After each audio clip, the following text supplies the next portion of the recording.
Hola, buenas noches. Bienvenidos a La Quinta Pata de la Noticia, este espacio plural donde debatimos con información y con respeto sobre todos los temas de la actualidad. Buenas noches, Marcela. Buenas noches, Damián. Y hoy vamos a estar contándote qué hay detrás del violento ataque que sufrieron los colegas de Tiempo Argentino. Y vamos a estar hablando también de Cristina de Kirchner, que pidió que se realice una auditoría sobre la administración de la obra pública durante su gestión.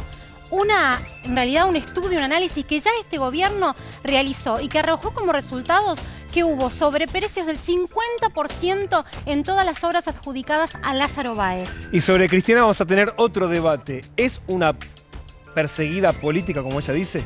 Y vamos a estar hablando del bolsillo, otra vez de economía. Te vamos a contar a cuánto va a estar el dólar en un año.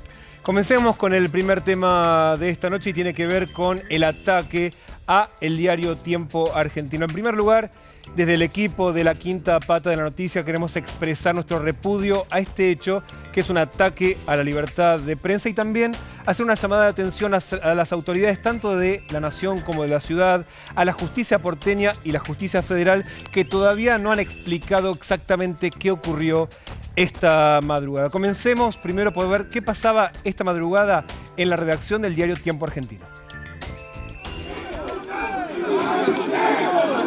¡Sácame acá, viejo! Este lugar es nuestro. Este lugar es nuestro. Ya, loco, ya.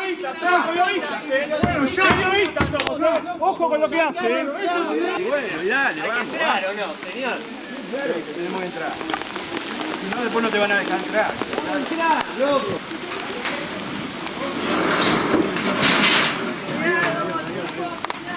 Hay una marca de seguridad.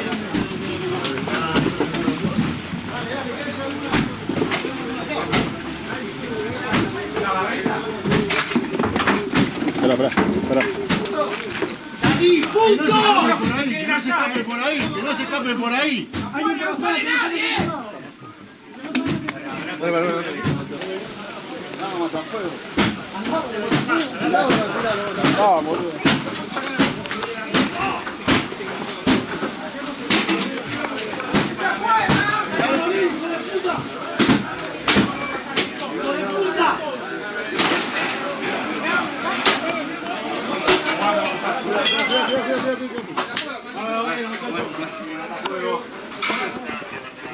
¡Soponete, hijo de puta! ¡Rata! ¡Soponete, hijo de puta! Tranqui. Guarda. Espera. Cuidado, compañero.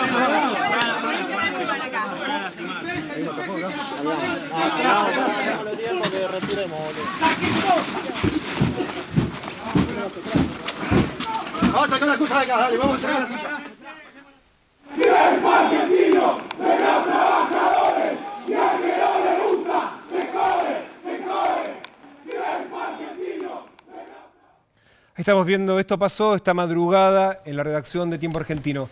Cerca de las 12, pasadas las 12, entró el que se supone que es hoy el actual propietario, Martínez Rojas, a un diario que era hasta el año pasado de Sergio Spolsky, una transferencia que todavía no está clara si exactamente fue así, de manos, e ingresó con una patota de unos 10 personajes que ingresaron violentamente con un cerrajero, ingresaron al diario, rompieron la puerta y después veíamos estas imágenes que en un momento, claro, se encontraron también con los trabajadores del diario y también de Radio América, que forma parte del mismo grupo, que entraron a defender sus puestos de trabajo. En un momento, la policía llega alertados por el 911 y queda en el medio de esta batahola, y después vamos a explicar por qué pedíamos explicaciones a las autoridades, porque de hecho terminan protegiendo a los agresores, no a los trabajadores, y que finalmente terminaron yéndose sin que nadie terminase detenido. Diego Schurman, buenas noches. Sí, buenas noches. Bueno, fueron al menos 16 personas exactamente las que ingresaron al lugar, liderados por Mariano Martínez Rojas, este empresario que decía querer recuperar algo que no es de él, pero además es raro, ¿no? Querer recuperar algo, entrar ahí y romper absolutamente todo. No se registraron robos, estuvieron el tiempo que quisieron ahí con una policía pasiva en la puerta del lugar frente al reclamo de los trabajadores que, alertados por el Sereno, uno de los 3 que estaba allá adentro cuando ingresaba la patota de Mariano Martínez, alertó vía WhatsApp a los trabajadores de Tiempo Argentino lo que estaba sucediendo. Allí empezaron a acercarse los trabajadores reclamando que desalojen el lugar e, insisto, una policía absolutamente pasiva que tardó horas y horas en reaccionar. Ahora hay un tema que nos explicaban desde la Policía Metropolitana. Recordemos, este año fue transferida a la Policía Federal, intervinieron personal de la Comisaría 31, que es de la Federal, pero que ya está bajo la órbita porteña, que explicaban que cuando fueron solamente 3 efectivos y que cuando llegaron los trabajadores de Tiempo Argentino los sobrepasaron. Fueron muchos más que ellos y por eso pudieron ingresar. Y que dándole la intervención a la fiscal,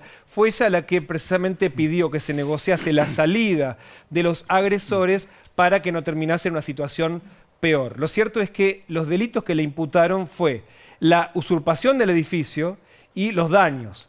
Lo que no quedó en el expediente es que ese no era un lugar cualquiera, no era una vivienda, era la redacción de un diario, por lo tanto, era un ataque a la libertad de prensa, que es un delito federal, no es una contravención porteña. Esa era la otra explicación. No hay nadie detenido porque son contravenciones que la consecuencia no es la detención. Sí, los trabajadores ya identificaron a varios de los integrantes de esa patota. Uno de esos integrantes se llama Juan Carlos Blander. Estamos hablando de un hombre que es dueño de una empresa de seguridad privada, que hace la custodia de artistas y también de espectáculos de rock.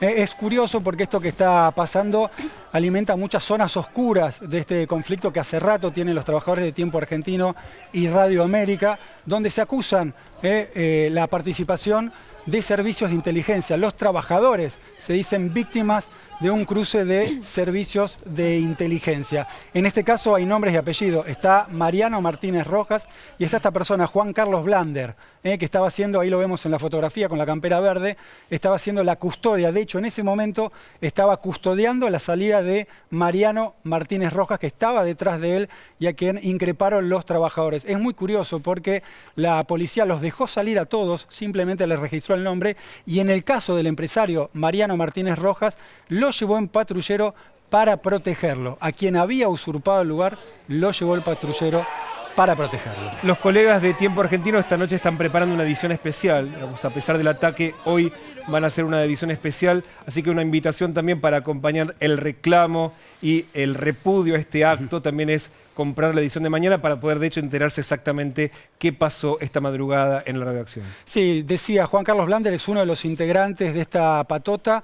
Esta información la está proveyendo los propios integrantes del diario Tiempo Argentino, que mañana en esta edición especial van a sacar uno y cada uno de los nombres de estos integrantes de la patota, describiendo quiénes son, quiénes hicieron y todos los antecedentes. En el caso de la persona que nombré, ya tiene varios antecedentes judiciales. Te deberían explicar también que pueden entrar a un lugar, hacer eso, dejar un agujero de ese tamaño en una puerta y irse acompañados por la policía. Sí, de vuelta, porque el delito que le imputan es el daño, que no es un delito, digamos, es una contravención.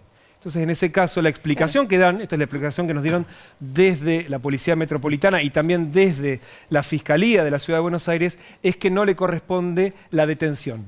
Que en ese caso la contravención se le anota, se le registra y de hecho en 48 horas van a tener que ir a declarar. Sí, quiero agregar además que había en algún momento, efectivamente al inicio había pocos agentes de la policía, pero después se contabilizaron 12 móviles. Algunos eran patrulleros, otros no estaban identificados, pero pertenecían a agentes de la Policía Federal que estaba en el lugar, custodiando no a los trabajadores que habían sido agredidos y a quienes les habían usurpado el lugar de trabajo, sino, insisto, a la patota que usurpó ese lugar y a este empresario que se hizo dueño del lugar y que no hay una prueba fehaciente que efectivamente sea dueño del lugar. De hecho, hay una situación de desalojo de ese lugar donde están los trabajadores con su cooperativa negociando con el dueño del lugar para tratar de quedarse un tiempo más hasta encontrar un nuevo sitio para poder ejercer el trabajo. Hubo un dato también que nos llamó muchísimo la atención, que fue cómo reconstruir y lograr alguna versión oficial por parte de las autoridades. Del Ministerio de Seguridad de la Nación, la ministra Bullrich no quiso hablar. También intentamos con el viceministro Bursaco, no dio explicaciones, lo derivaron al Ministerio de Seguridad de la Ciudad de Buenos Aires. Desde ahí, desde el Ministerio de Martín Ocampo, nos derivaron a la Fiscalía de la Ciudad. Intentamos a través de la Comisaría 31, que nos mandaron a la Policía Metropolitana. Ahí logramos los primeros datos sobre exactamente cómo fue la intervención policial, que de todos modos a esta hora contradice con la versión que da Martínez Rojas y su patota. De todos modos, todavía falta que se aclare exactamente cómo fue la intervención policial. Sí, nadie que es dueño del lugar además se escapa por los techos. Muchos de los integrantes de la patota se escaparon por los techos hasta tal punto que una vecina que estaba en el lugar denunció a la policía que estaba afuera que tenía gente en los techos de su casa, porque en un momento intentaron escapar hasta que finalmente después salieron por la puerta principal, insisto, custodiados por la policía.